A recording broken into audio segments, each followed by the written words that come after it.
Добар ден, почитувани! Започува уште едно ново издание на магазинот за родителство 0+ месеци на телевизија Телма. Зимските вирози кај одреден број на деца може да се манифестираат со исип на кожата. Тие се почести кај бебињата и малите деца и тоа се јавуваат најчесто вториот до третиот ден по појавата на првите симптоми. Исипот е најкарактеристичен, односно најизразен на телото, на рацете и нозете, поради што родителите често се сомневаат на алергиска реакција или пак на појава на крупни сипаници. За вирусните исипи на кожата во детска возраст денеска зборуваме со доктор Верче Тодоровска, дерматовенеролог од приватната здравствена установа Дермамедика. Добре ни дојдовте. Добро ви најдов. На каков начин се манифестираат вирусните исипи на кожата во детска возраст и дали се разликуваат од бактериските и алергиските? Вирусните исипи се најразлични, бидејќи имаме преку 100 типови на вируси. Кај голем број на екзантеми или осипи, може и поголема група на вируси да биде во причинителите.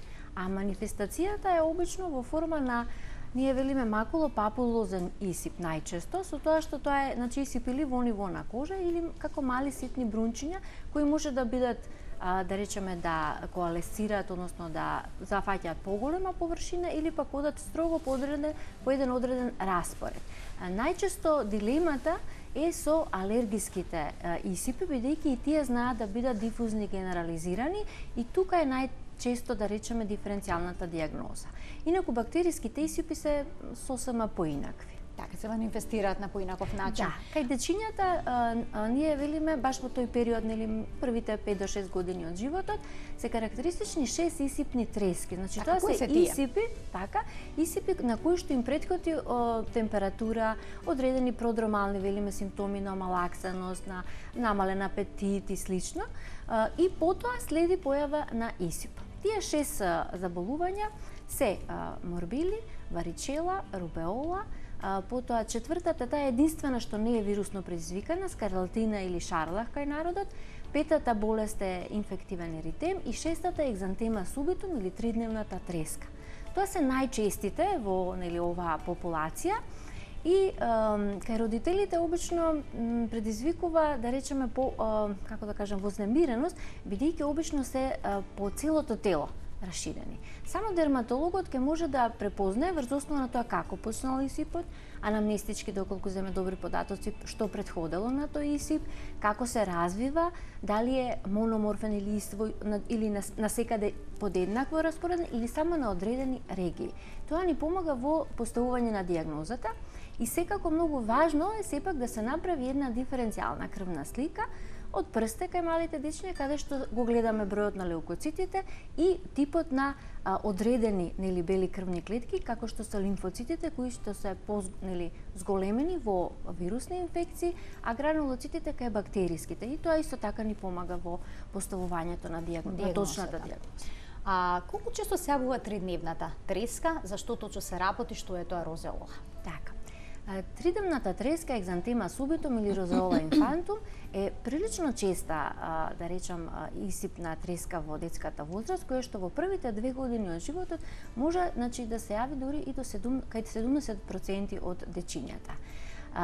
Тридневна, токму затоа што најчесто почнува со висока температура, која што трае најчесто 3, но меѓутоа може и 5 дена, меѓутоа прилично висока температура, значи со вредности над 39, детето нормално е малаксано, нерасположено, и веќе после третиот ден, одеднаш со пад на температурата се јавува осип.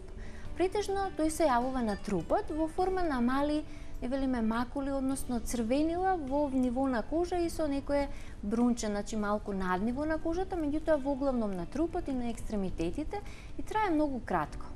Така да, што падне температурата и со појава на осипот веќе сме 100% сигурни дека станува збор за екзантема субитум и потоа исипот трае релативно кратко, значи 3-4 до 5 дена, се зависи и од имунолошката состојба на пациентчето. А на која возраст најчесто се јавува тридневната треска? Дали бебињата се поподложни на овој вирус? Во првите 12 месеци од животот до 45%, а до 24 месеци возраст до 70%, значи може да се јави кај, значи баш во најмалата возраст, меѓутоа е да кажам безазлено, нема никакви секвели, нема компликации, кратко трае, така да Родителите без знаат да паника. се испаничат, бидејќи висока температура и исип, веднаш помислуваат на менингитис. Тоа е првата работа која што може да ја прочитаат на интернет, секако, висока интернет. температура и исип. Меѓутоа, со таа висока температура немаме никакви други придружни симптоми. Значи, ако се однесе детенцето на педијатар, обично нели тоа е првата инстанца, тој ќе види каква е состојбата на грлцето, на носето, значи на ушињата, да ги отклони најчестите причини за таква нагла температура. Гнојната ангина исто така може да даде таква нагла и висока температура, едно воспаление на увото. Меѓутоа ќе биде придружено со симптоми од болка, детето, значи ќе покажува дека чувствува болка и слично, така да самиот преглед ќе ги разреши тие дилеми. А менингитот има сосема друга симптоматологија и тоа не може да се пропушти. Да. Кој вирус ја предизвикува тредневната треска? Екзантема субитум ја предизвикува хуман херпес вирус 6 или 7. Тоа е еден од групата на вируси кои што ги има во голем број околу нас. Обично родителите се малку се плашат кога нели ќе го етикетираме вирусот, херпес, коксаки, парво и така натаму, меѓутоа се тоа вируси кои што во која мера ќе наштетат на организмот зависи всушност од нашиот имунитет. Значи, најопасниот вирус, доколку дојде на добра подлога, имунолошки добар организам кој знае да се избори, значи во добра општа состојба, нема да има никакви последици. А обратно пак имаме ситуации кога и најбезазлениот, да речем под наводници, вирус може да направи голема штета доколку се развие на терен каде што имаме пад на имунитет или некои придружни заболувања и слично. Така да не се врзувајте околу ова е тој вирус, тој е страшен, може да направи многу штета на моето дете. Тоа само ја крева паниката, значи една вознемиреност која што секогаш се пренесува на дечињата и е негативно, бидејќи во тие периоди на една таква вирусна инфекција најважно е детето да биде мирно, да одмара, да биде доволно хидрирано, да прима витамини, квалитетна исхрана и со тоа се ќе си помине полека. Ако има температура се дава нели антипиретика, многу течности. Значи рехидратацијата и С витаминот се основната терапија кај било кој вирусен екзантем. Кога ќе дојде мајката со дете кое е шарено, црвено од главата до петиците и е страшно вознемирена, вие испраќате само со витамин С и водичка, чајче, супи. Малку делува, како да кажам, како многу мала терапија, меѓутоа таа е основната за вирусните екзантеми. Секогаш кога сме сигурни дека се работи за вирусен екзантем. Така, значи тука не помага антибиотската терапија, туку само што споменавте рехидратација, витамин С, одмор. Значи, антибиотска терапија помага само кај еден тип на исип, а тоа е скарлатината или шарлак, бидејќи тука имаме предизвикувач бактерија. Тоа е единствената исипна треска која што предизвикувач е бактерија, односно стрептококата. И тука е исто така типичен осипот со тоа што почнува прво нели со болка во грлото, потечени лимфни јазли, вознемиреност, висока температура и потоа се појавува исипот кој што обично е на трупот во форма на мали црвени точки кои што за кратко се многу блиску поставени, а на местата на превоите кај што имаме превиткување на кожата, знаат да се спојат во линии. Тоа е типичен пастиев знак. Околу устата има едно бледило и во тој случај веќе знаеме дека се работи за шарлак. На допир кожата е како шмиргла. Така делува само црвени точки насекаде. Мислите дека е рамна, меѓутоа на допир се гледа дека тоа ствари така наречен морбилиформен екзантем, значи каде што имаме една рапавост на кожата. И тука е многу битно тоа да не се пропушти, секако тоа ќе се потврди со одредени анализи преку крвта, брисеви, антистрептолизински титар и така натаму, со цел да се почне навреме со антибиотска терапија која треба да трае доволно долго, 10 дена, за да се ерадицира причинителот, бидејќи потоа може да имаме и други последици, бидејќи оваа бактерија малце така знае на други ткива да се пренесе. И интересно е тоа што после 2-3 недели од инфекцијата се јавува десквамација или лупење на дланките на стапалата, што е фактички многу честа и кај сите други вирусни екзантеми. Тоа е всушност обновување на кожата која што била во една воспалителна или состојба, односно била под напад на вирусот и сега треба да заздрави, да се замени со нова здрава кожа. Во овој не е дел опасно. во овој дел на емисијата ќе им дадеме можност и на гледачите да се вклучат во програма со нивни прашања. Денешната тема е вирусни исипи на кожата во детска возраст. Денешна гостинка во студиото ни е доктор Верче Тодоровска, дерматовенеролог од приватната здравствена установа Дерма Медика. Би се задржала јас уште малку на 3-дневната треска. Колку време детето е заразно, кое што боледува од овој вирус? Дали додека е фебрилно е заразно? Значи, обично и 2-3 дена пред фебрилноста, за време на фебрилноста и на почетокот на исипот. Меѓутоа, како да кажам, тука нивото на заразност не е толку високо, како да речеме во споредба со една варичела или морбили или слично, каде што директниот контакт и пристигување во истата просторија, бидејќи вирусите се пренесуваат преку оние или аерокапки во воздухот, е многу повисока. Повеќе зависи од имунитетот, значи ако едното детенце ако имаме две мали дечиња, ако едното има екзантема субитум, другото не значи дека ќе мора да развие и тоа. Меѓутоа, ако се работи за hand, foot and mouth disease или овие исипневи од типот варичела морбили, тогаш можноста е многу повисока, значи оди до 90%, доколку не се вакцинирани или доколку не ги прележале. Дали се создава траен имунитет? Па да. Во главном овие вируси оставаат траен имунитет, бидејќи имунолошкиот систем реагира со создавање на антитела, кои при повторен контакт го препознаваат вирусот и го локализираат. Може ли да го добиете во возрастните кои што се во контакт со заболено дете? Па ретко, дали во нивниот случај тога симптомите би биле поблаги? Варичела морбили да, меѓутоа ова екзантема субитум не сум видела кај возрастни, hand, foot and mouth disease да. Так. Сум видела, значи тоа е индивидуално и зависи од, пак ќе кажам, од имунитетот. Да. Преминуваме на вирусниот исип кој што се манифестира на дланките, стапалата и во устата. Така тоа е. Најчесто родителите го препознаваат како коксаки, инфекција од коксаки вирус. Дали секогаш тој вирус е причинител на оваа состојба? Па најчесто меѓутоа има и други. Тоа е од групата на ентеровируси, значи се пренесува преку рацете, да тоа е како болест на валкани раце, преку храната. Малите дечиња стално не ставаат рачињата во устата. Типично е дека се презентира токму на дланките и на стапалата во вид на едни меурчиња кои сте подлабоко поставени со црвена една околина, не чеша, нема никакви симптоми, меѓутоа специфично е тоа што во устата на слузницата се јавуваат многу болни ерозии слични на афти. И детенцето фактички најголемиот проблем го има тука. Бидејќи е нервозно, не може да јаде, не може да пие. Да. Течност. Треба подобро, значи во тој период да се дава течна храна, не многу топла, нели измиксирана, така спремена да не е иритабилна на слузницата за да може полесно да заздрави. И тука имаме претходно таков продромален, велиме ние, период кога е малку нервозно или пак недела 7 до 10 дена претходно имало некој инфект, нешто го болело стомачето, било нервозно, а немало некоја посебна симптоматологија и потоа се јавуваат овие исипи на рацете, на дланките и стапалата и веќе тука кога доаѓа нели такво детенце, веднаш ја проверуваме и устната празнина да провериме дали се присутни и во која мера.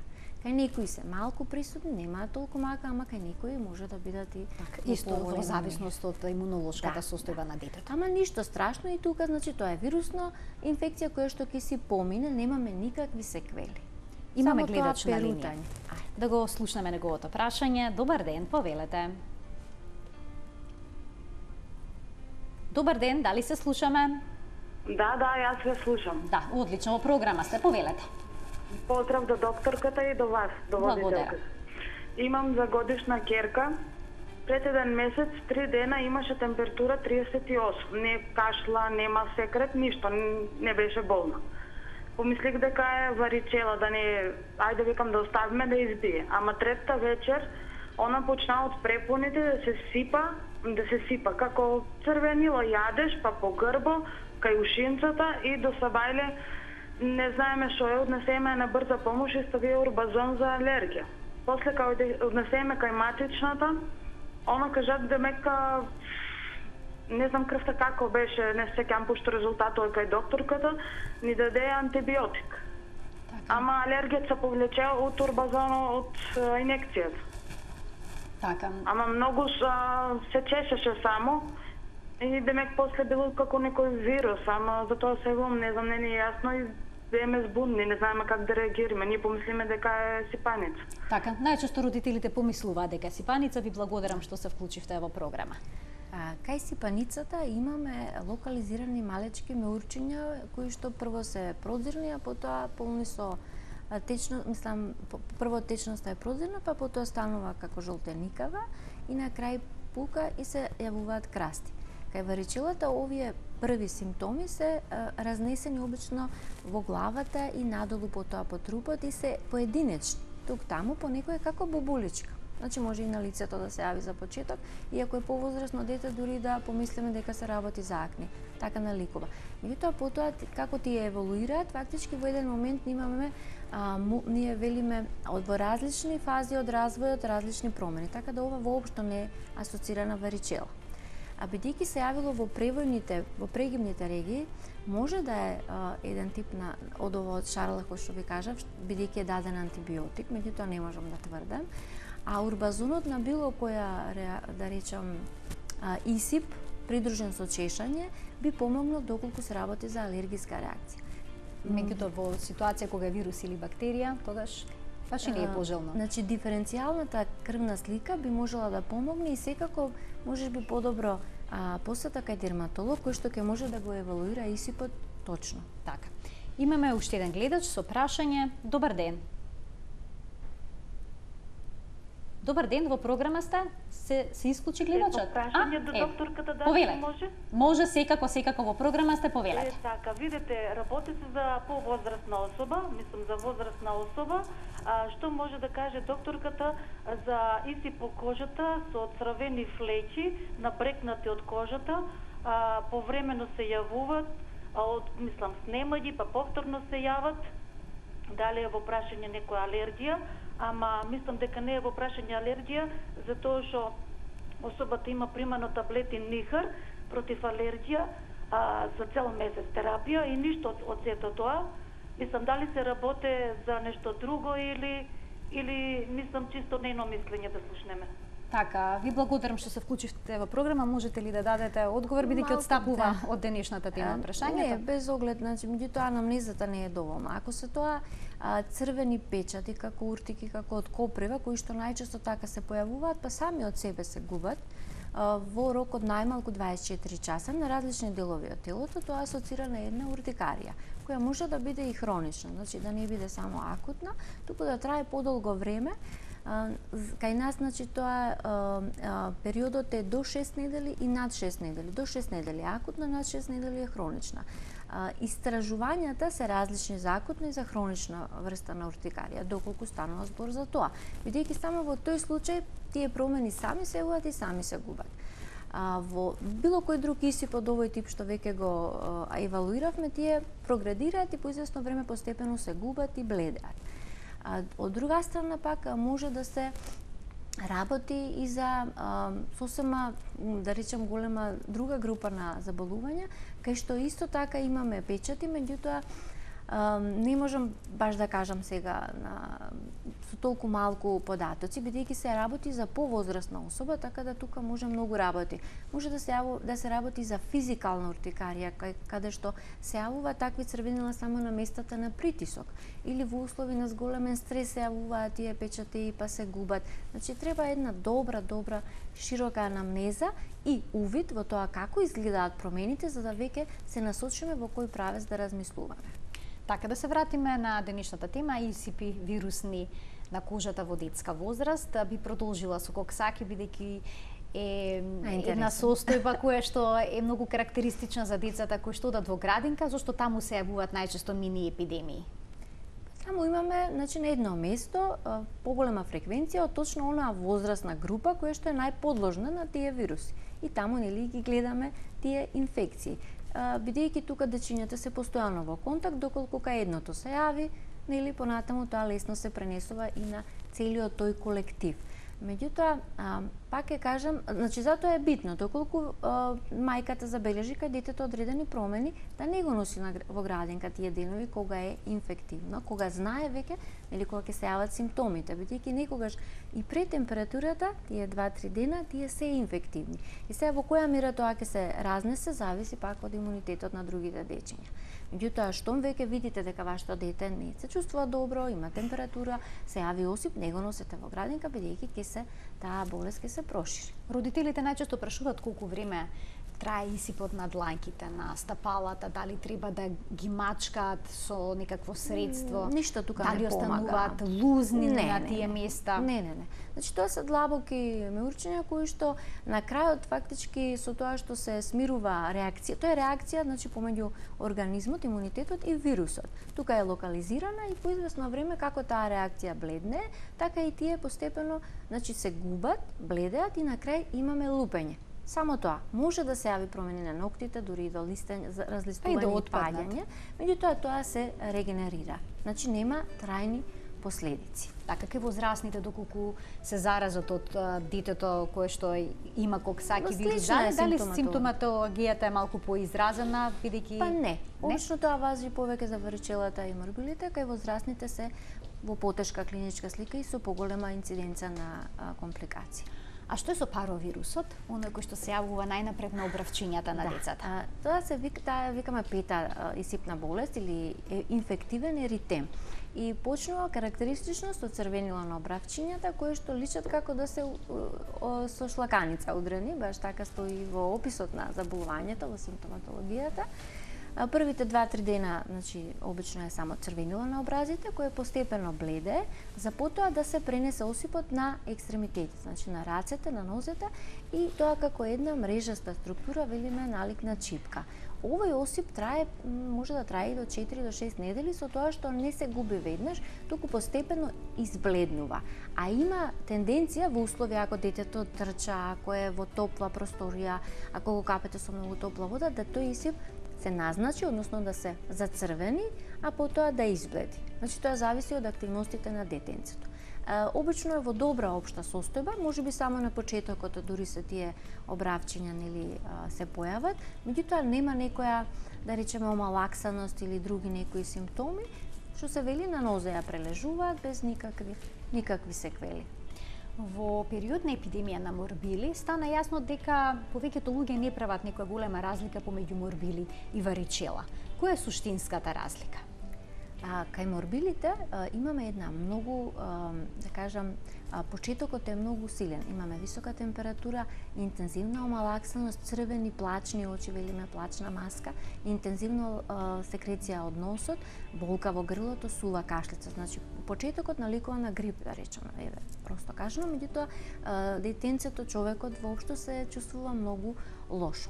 А потоа се јавува исипот и тоа обично на позади ушите почнува и потоа се спушта на трупот и е во форма на мали ситни црвени точки кои што го зафаќаат за кратко време целата кожа. Значи целата кожа е препокриена со исти црвени точки на допир нерамна и топла заради температурата. Исипот трае кратко, 5 до 6 дена, меѓутоа овој вирус има афекција, има афинитет да напаѓа и други ткива и затоа опасноста кај морбилите е од секундарните инфекции, односно компликации од типот на воспаление на внатрешното ово, на бронхопнеумонија и најтешката нели енцефалит, односно воспаление на мозочното ткиво. Затоа е нели тука најважно вакцинацијата фактички на некој начин ја редуцираше оваа болест, меѓутоа со нели овие нови антивакцинални движења имаме повторна појава на морбили и за жал со значи новите случаи имаат во поголема мера појава на овие компликации, па дури и несакани исходи бидејќи лек немаме за морбили, за било кое вирусно заболување. Лекот е нашата имунолошка одбрана.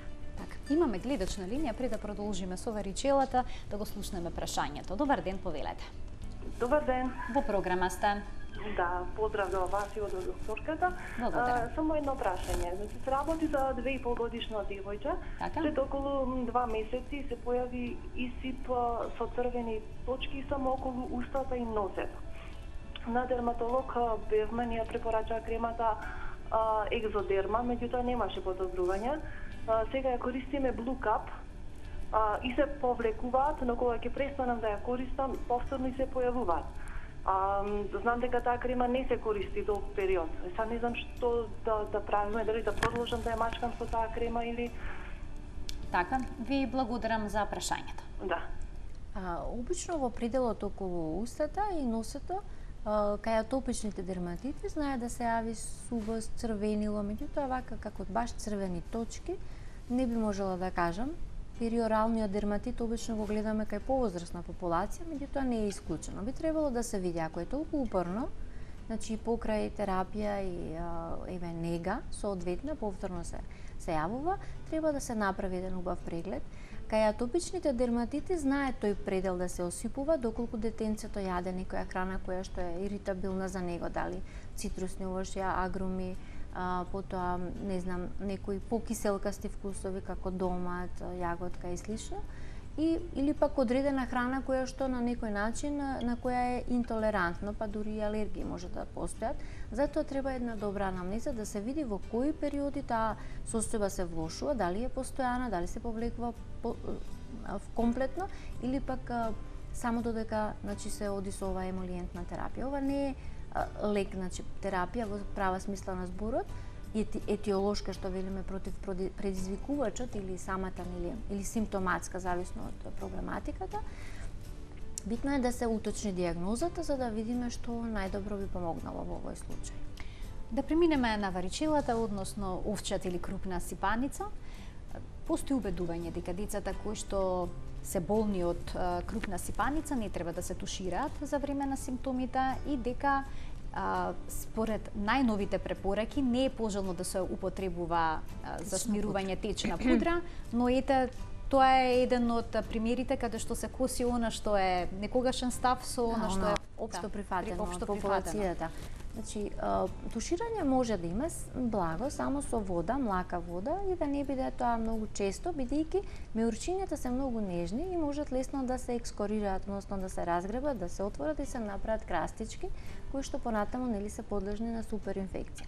Чешањето е несносно и тука е главниот, да речам, потенцијален момент за компликација, за секундарна бактериска инфекција на овие ранички.